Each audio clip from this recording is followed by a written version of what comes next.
అందరికీ నమస్కారం. ఓం శ్రీ వెంకటేశాయ నమః. నా పేరు కొండా శంకర్ రెడ్డి, రాష్ట్ర బీసీ రెడ్డికల్ కార్పొరేషన్ చైర్మన్. ప్రజలారా గమనించండి, ఆలోచించండి ఒక్కసారి ఏం జరుగుతుంది. ఎందుకంటే సాక్షాత్ కలియుగ దైవం దేవదేవుడైనటువంటి మన వెంకటేశ్వర స్వామినే కల్పి చేయాలని వందల మంది భక్తులు మనోభావాలు దెబ్బతీయాలని ఈ కల్తీ వైసీపీ వాళ్ళు కల్తీ చేశారండి. నెయ్యిని కూడా వదలకుండా కల్తీ చేశారండి. సాక్షాత్తు మనం దేవుడి ప్రసాదమని ఆ లాడుని పరమపవిత్రంగా భావించి దండం పెట్టుకుని తినే ప్రసాదంలో కూడా నెయ్యి కలిపారండి.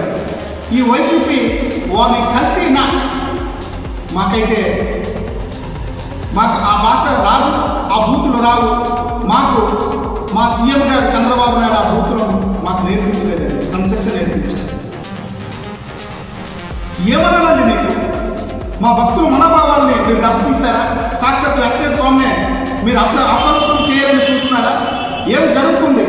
ఛీ, ఈ బతుకు చాడా.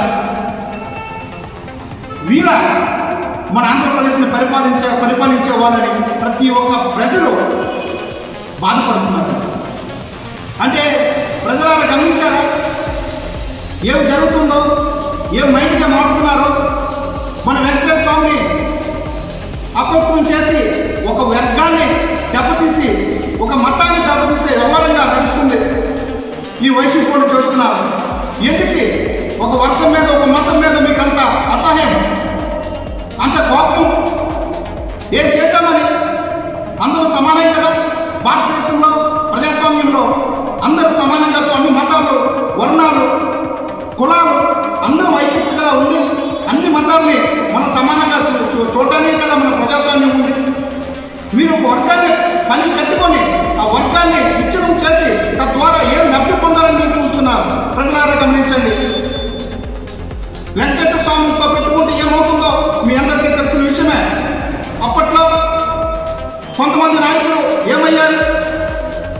7 కొండలు కాదు 2 కొండలని చెప్పి దాని తర్వాత పరిణామం ఏం జరిగింది, ఎక్కడ కలిసిపోయారు, ఏ కాలంలో కలిసిపోయారు సంగతి మీ అందరికీ తెలిసిన విషయమే. మీరు కూడా తెలుసు కూడా సాక్షాత్ వెంకటేశ్వర స్వామితో మీరు పెట్టుకుంటున్నారు.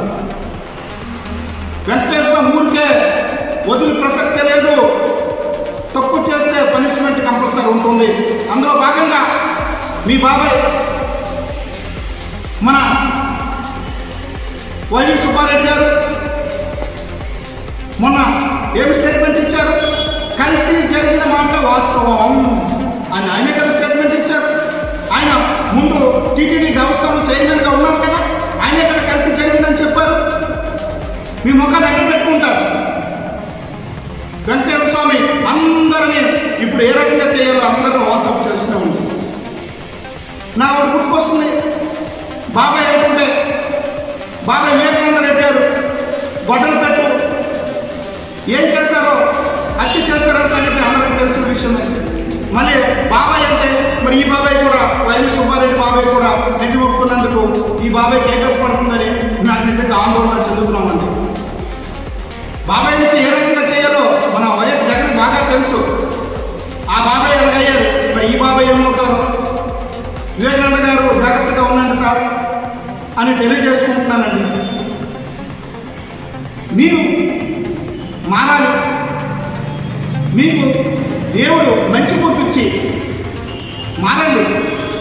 మీరు ఒక వర్గానికే కాదు, మీరు అన్ని వర్గాలకి మీరు ఒకేలాగా చూడాలని నేను కోరుకుంటూ, మీ మైండ్ సెట్ మారాలని నేను తెలియజేసుకుంటూ, ఇలాంటి పనులు మీరు చేస్తే మీకు పుట్టగత ఉండవు, ఆ దేవుడు మీకు క్షమించడు అని తెలియజేసుకుంటూ, మీకు ఇచ్చినటువంటి ఆ 11 సీట్లు కూడా మీకు మీదట 29 ఎలక్షన్లో 11 కూడా రావు, నిండు గుడ్డసునే వస్తారు. ప్రజలు మీకు తరిమి కొడతారు. ఆ రోజులు దగ్గరలో ఉన్నాయి. తస్మాత్ జాగ్రత్త. జై తెలుగుదేశం, జై చంద్రబాబు.